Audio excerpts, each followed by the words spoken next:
There is a question that may seem simple, but it can reach the deepest parts of the soul. What is your level of friendship with Jesus? It is not just whether you believe in him. It is not just whether you have heard about him. It is not just whether you attend a church, say your prayers, read spiritual messages, or know passages from the gospel. The question goes deeper.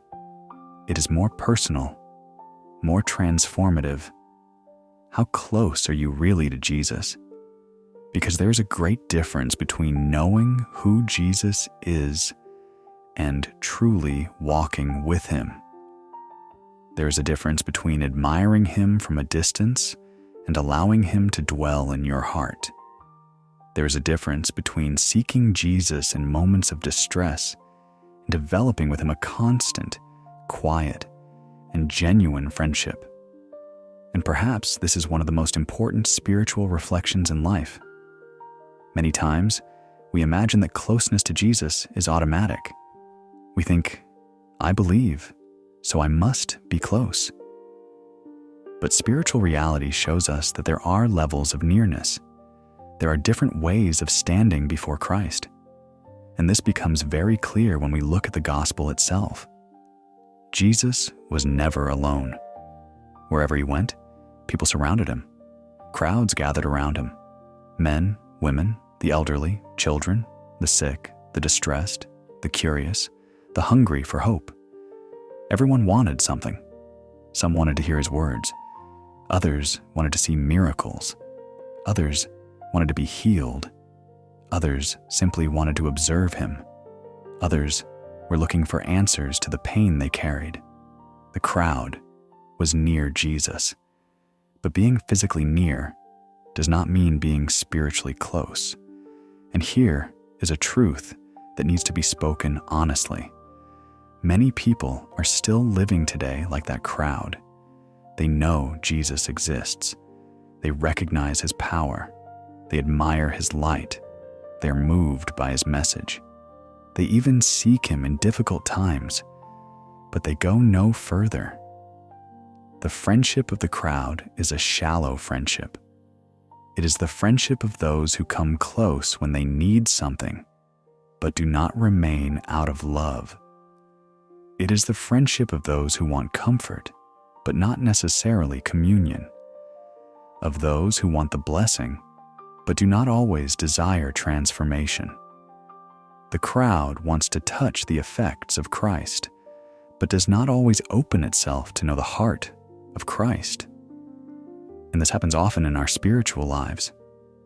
There are people who remember Jesus when the pain becomes too heavy, when their home is full of conflict, when anxiety increases, when health begins to fail, when fear takes over, when a world disappoints them. And in those moments, they pray, cry, ask, plead, and call out. And Jesus, in his infinite mercy, receives them. But after the storm passes, the heart grows distant again. Prayer cools down. The gospel is set aside. Inner reflection disappears. And the person goes back to living as though the presence of Jesus were only an emergency resource instead of a daily companion for the soul. That is the level of the crowd. It is real. It is a starting point, but it is not the destination. Because Jesus does not call us only to follow him in times of desperation. He calls us to live with him, to learn from him, to absorb his values, to transform our thoughts, feelings, words, and actions in the light of his love. Then there is a second level of friendship, the level of the disciples. The disciples were no longer just part of the crowd. They stepped out from the noise to follow more closely. They chose to walk with Jesus, to listen more carefully, to learn more deeply, to live in more constant fellowship with him. And that requires more. The crowd wants to receive. The disciple accepts learning. The crowd seeks relief. The disciple accepts the process. The crowd runs after miracles. The disciple remains also for the teaching, the surrender, the correction, and the maturing. To be a disciple is to choose to walk with Jesus, not only when everything makes sense, but also when understanding has not yet arrived. It is to keep following even when the road is narrow. It is to keep learning even when the ego feels uncomfortable. It is to let go of old certainties in order to receive a higher truth. The disciples lived closely with Jesus. They saw his gestures. They heard his voice up close. They witnessed miracles, parables, correction, compassion, silence. They learned from him in daily life, on the roads, in encounters, in challenges, in the simplicity of shared hours. But even among the disciples, there were different levels of depth. Not everyone had the same sensitivity. Not everyone perceived Jesus in the same way. Not everyone loved him with the same maturity. Not everyone remained with the same faithfulness. And this is where one name stands out in a very special way: John. John is remembered as the beloved disciple. That does not mean Jesus loved the others less. The love of Christ does not exclude, measure, or reduce. Jesus loves everyone perfectly, but John knew how to respond to that love in a more receptive and profound way. John chose closeness. John cultivated remaining. John desired not only to hear Jesus, but to stay near the heart of Jesus. John represents a level of friendship that goes beyond admiration and even beyond outward companionship. He represents the friendship of a heart that trusts, loves, remains, and surrenders. At the Last Supper, John was closer. In the moment of sorrow, John was present. At the foot of the cross, when many stepped back, John remained. This is deeply symbolic. Because true friendship with Jesus is not revealed only in moments of comfort, but especially in moments when staying close requires faithfulness. It is easy to feel close to Jesus when the soul feels warm, when prayer moves you, when a message touches you, when music lifts you, when everything feels full of meaning and beauty. It is easier to speak of faith when the heart is being comforted. But what about when there is silence? What about when the answer does not come? What about when suffering lingers? What about when healing does not happen in the time you hoped for? What about when trials come? What about when the soul feels tired? That is where the level of friendship is revealed. The crowd tends to scatter. The disciple struggles to remain. But the one who loves with the depth of John stays near Christ, even in the dark hour. Perhaps that is what is missing in many of us: less outward religion and more real abiding, less passing enthusiasm and more silent faithfulness, less hunger for emotional experiences and more sincere desire for inner transformation. Because friendship with Jesus is not an occasional emotion. It is a daily construction. It is a repeated choice. It is a relationship cultivated in the hidden place of the soul. Friendship with Jesus begins when prayer stops being only a list of requests and becomes a meeting, when the gospel stops being only a reading and becomes a mirror. When a person no longer seeks Jesus only to be rescued, but also to be shaped, to think as he thought, to feel as he felt, to love as he loved, to forgive as he forgave, to serve as he served. And this friendship changes everything. It changes the way we face pain. It changes the way we look at others. It changes the way we respond to offense. It changes our relationship with anxiety, fear, and loneliness. It changes the way we walk through life's trials. Whoever develops friendship with Jesus does not become someone without struggles, but they become someone accompanied within the struggles. They do not become someone immune to tears, but they learn to weep without losing meaning. They do not become someone free from challenges, but they gain a peace the world cannot explain. Because to have friendship with Jesus is to carry within you a presence, a direction, a refuge, a light that does not depend on external circumstances. And then the question returns once again, unavoidable. What level am I at? Am I at the level of the crowd? Do I come close to Jesus only when something hurts? Only when I need relief? Only when the world closes in on me? Am I at the level of the disciples? Have I already taken steps of commitment? Do I truly want to learn? Do I seek to walk with him, yet still waver, still get distracted, still allow fear and inconsistency to win? Or is the deeper desire of John beginning to rise within me? The desire to remain close to the heart of Christ, not only on bright days, but also in the dark nights of the soul? This question should not be answered with guilt, or comparison, or self-condemnation. It should be answered with sincerity, because recognizing where we are is the first step towards spiritual growth. Perhaps today you realize that you are still living in a shallow way, and that is okay to admit. Perhaps you notice that you have been seeking miracles more than transformation, more relief than communion, more immediate answers than the maturing of the soul. But the most beautiful thing is that Jesus does not close the door to anyone. He does not reject the crowd. He does not abandon the disciple who is still growing. He does not demand perfection in order to offer his presence.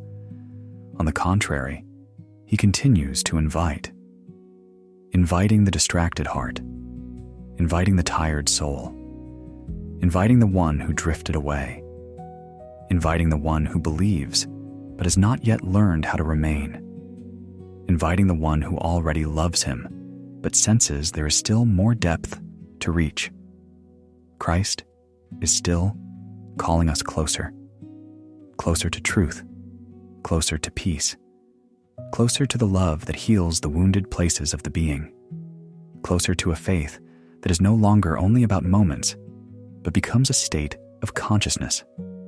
And perhaps today is the day to pray a different kind of prayer, not a prayer only asking for things, but a prayer of nearness, a prayer that says, Jesus, I do not want only to know about you. I want to know you more deeply. I do not want to seek you only when pain becomes unbearable. I want to learn to walk with you every day. I want to leave shallowness behind. I want my faith to stop being a visit and become a dwelling place. I want to remain closer to your heart. I want to learn your feelings. I want to absorb your gentleness. I want to live with more truth, more love, and more faithfulness. When that prayer rises sincerely, it already begins to open pathways within the soul. Because friendship with Jesus does not happen all at once.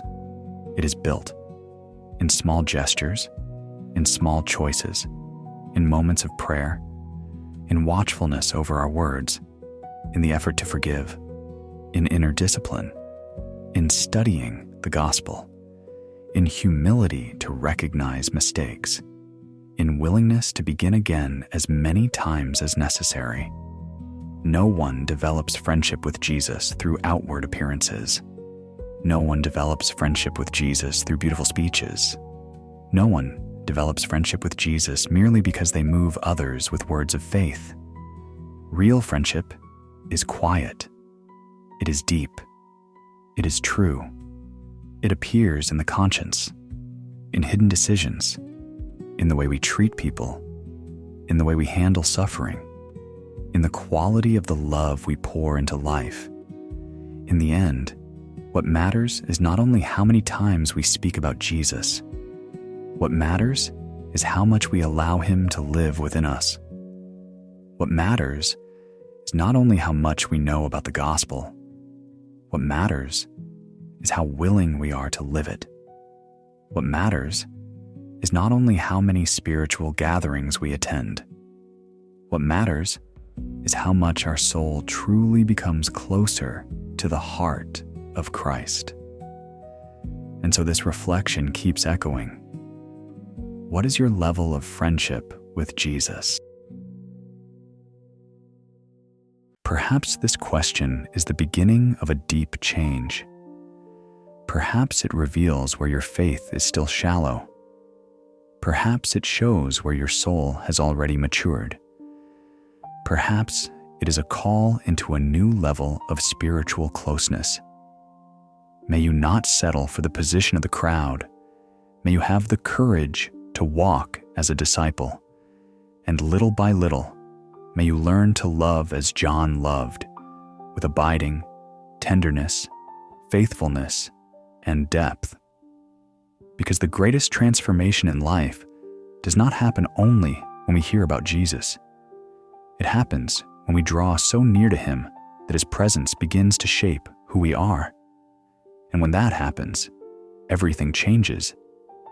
Pain takes on a different meaning. Loneliness loses its power. Fear finds its limit. The soul finds shelter. In the end, friendship with Jesus does not change only faith. It changes your whole life. If this kind of message brings peace to your heart, subscribe so you don't miss the next one. Thanks for being here.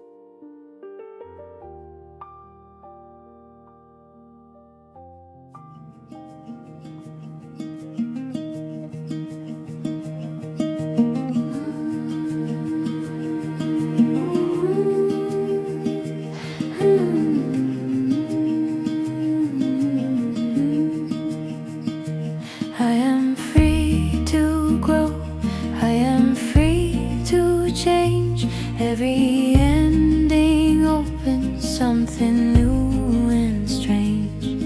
I walk with intention, I learn as I feel. Even in uncertainty, there is something real. I release expectation, I welcome what comes. There is strength in surrender and peace when it hums. I am free, free to bloom. I am free to make room. I am free, free to rise. My soul opens to wider skies.